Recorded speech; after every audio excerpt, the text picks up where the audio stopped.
Hi, I'm Nick from Enemy, and we're here with Adam Lambert. Hey. Hey, how's it going? I'm good, how are you? Yeah, good. Good. So we made it. We did make it. I'm all here, in Paris. We're Paris, London, wherever we want to be. Where are we? Who knows? Anyway, New Eyes, the new single. Yeah. How's the reaction been so far? Really good, you know, and I think it caught some people by surprise because it is a bit different from the singles that I've released in the past. And I was kind of counting on that, you know. I wanted to put something out that would just sort of wipe the slate clean, new beginning, new era, and to kind of lean more into sort of classic, truly musical influences. And yeah, you're right, that is exactly what it is there. It's kind of like slinky 70s, 80s rock. I mean, it's all kind of a little bit different. Blues-based, yeah. So like, what was the idea with that? What was the inspiration that made you kind of want to head in that direction? Well, I do listen to a lot of like vintage stuff. You know, I grew up in a house with a lot of vinyl. My parents played a lot of music from the 70s and the 80s, and so that is definitely part of the thing that influenced me. When I started working on this new project, I was like, okay, I kind of want to like put a pause on like top 40 for a minute, Sure. just because you can get sucked into trying to sound like everything else, to chase hits and trends and stuff. So I thought, okay, what do I want to do this time? Let me go back to the music that first made the impression on me as to what was good music.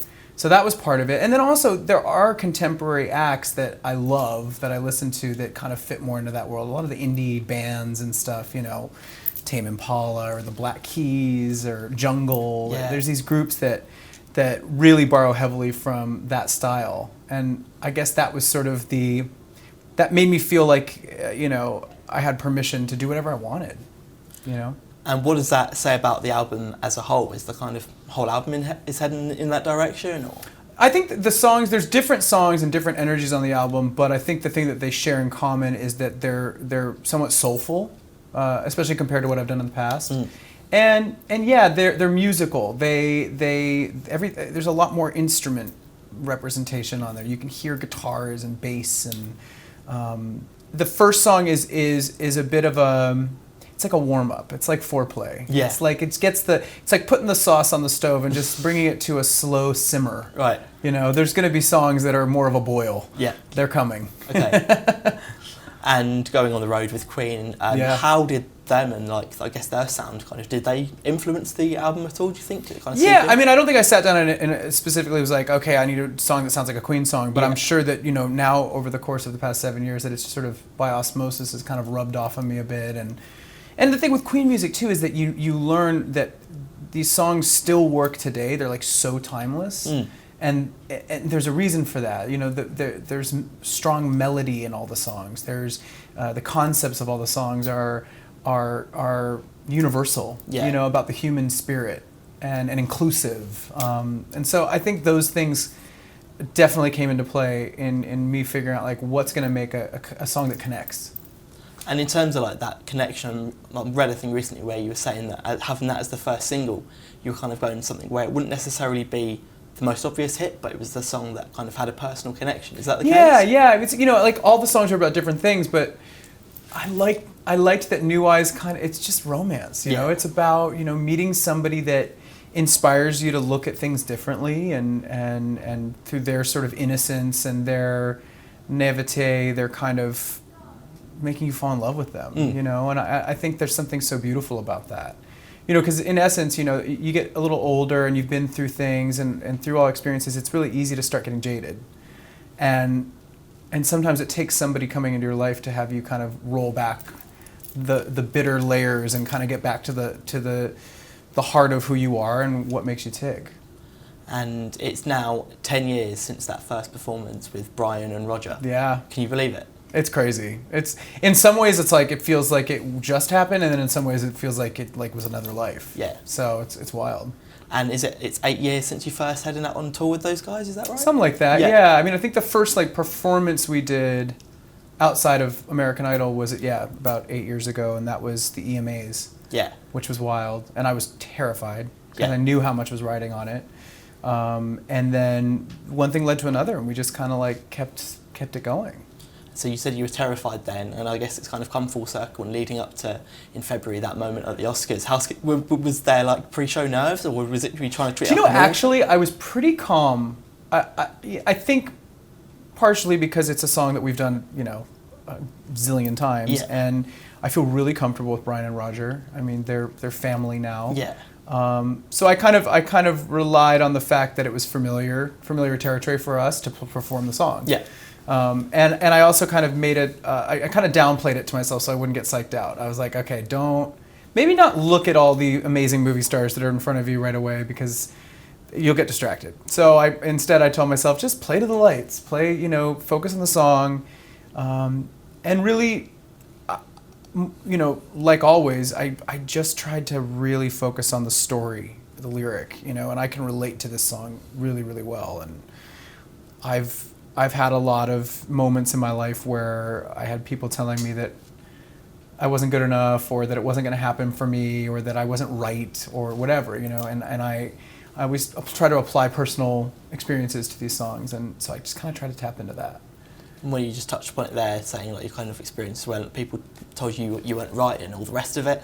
Do you think you can kind of like relate to Freddie and that kind of like underdog thing? Is that kind of something you try and channel? I mean, I can. I obviously I didn't know him, but I can assume that there's probably some shared struggles there. Yeah. I mean, it was a different time, but much like Queen's songs, it's like the spirit is universal. Like we all have very similar feelings. Everyone goes through roughly the same struggles in different settings and in different circumstances, but human emotion is how many emotions do we have? We all know what sadness feels like. We all know what it feels like to be rejected or to be judged. And I think I can relate to him that way.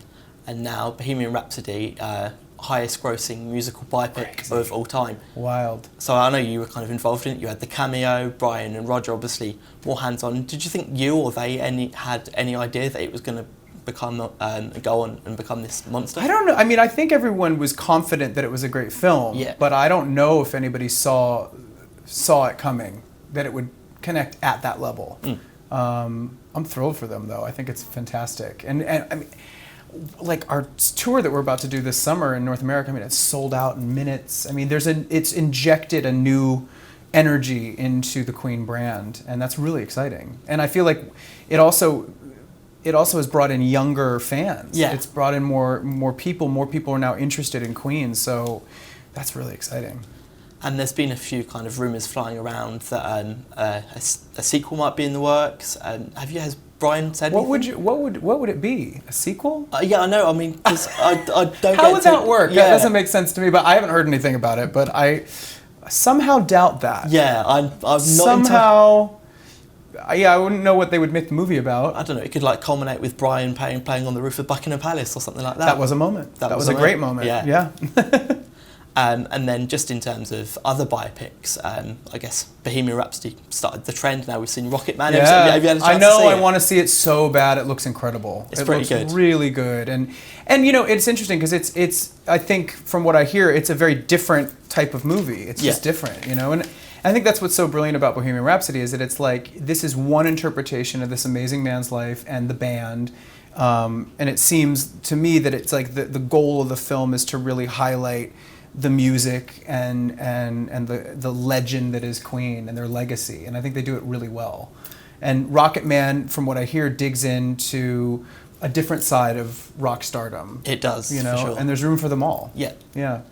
And just going back to your stuff, the Velvet's coming up, the new album. Velvet. Yeah. So from being with Queen as a band, going back to being a solo performer, do you feel like you have to ever readjust or anything?